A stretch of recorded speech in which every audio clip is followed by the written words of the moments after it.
Hi hello అందరికీ welcome to my channel AP triple ఆర్జూకేటీ 2024 admission third ఫేజ్కి సంబంధించి రిజల్ట్స్ ఎప్పుడు డిక్లేర్ చేస్తారు. అలాగే ఎవరైతే ఫేజ్ 1 కానీ ఫేజ్ 2 కానీ అలర్ట్ అయ్యి ఉంటారో వీళ్ళకి క్లాస్ వర్క్ ఎప్పటి నుంచి స్టార్ట్ అవుతుంది అనేది ఒక ఇన్ఫర్మేషన్ అయితే రావడం అయితే జరిగింది.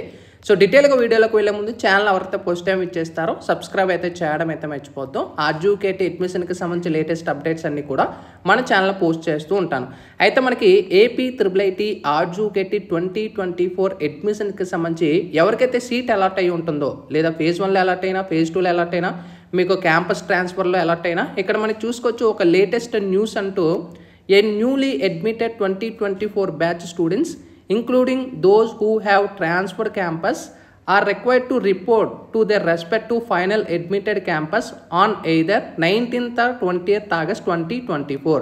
అయితే మీరు మీకు ఏ కాలేజ్ అయితే వచ్చి ఉంటుందో అంటే మీకు ఏ క్యాంపస్ అయితే వచ్చి ఉంటుందో 4 క్యాంపస్లో మీకు 19th కానీ 20th కానీ మీరు రిపోర్ట్ అయిపోండి అని చెప్తున్నారు.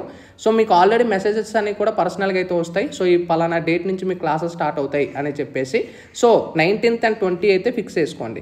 ఇంకా నెక్స్ట్ చాలామంది అడుగుతున్నారు ఈ యొక్క థర్డ్ ఫేజ్కి సంబంధించి రిజల్ట్స్ ఎప్పుడు రిలీజ్ చేస్తారు, ఎవరైతే స్టూడెంట్స్ వెయిట్ చేస్తున్నారో మనకి వితిన్ 2 days లోపు మనకి రిజల్ట్స్ అవైలబుల్ అయితే ఉంటాయి వెబ్సైట్లో. వితిన్ 2 days లోపు మీరు చెక్ చేసేసుకోవచ్చు, ఎందుకంటే ఆల్రెడీ మనకి స్టార్ట్ అయిపోతుంది కాబట్టి. సో 2 days లోపు వచ్చేస్తుంది. తర్వాత కాలేజ్కి రిపోర్ట్ చేయడానికి ఇవన్నీ కూడా మనకి అడ్మిటెడ్ ఏదైతే ఉంటుందో PDF అందులోనే మనకి క్లియర్గా అయితే ఉంటుందన్నమాట. ఇది ఆర్జూకేటీకి సంబంధించిన లేటెస్ట్ ఇన్ఫర్మేషన్. ఈ థర్డ్ ఫేజ్తో మనకి ఇంకా 2024 అడ్మిషన్ అనేది కంప్లీట్ అయిపోతుంది. Sign up bye friends, thank you.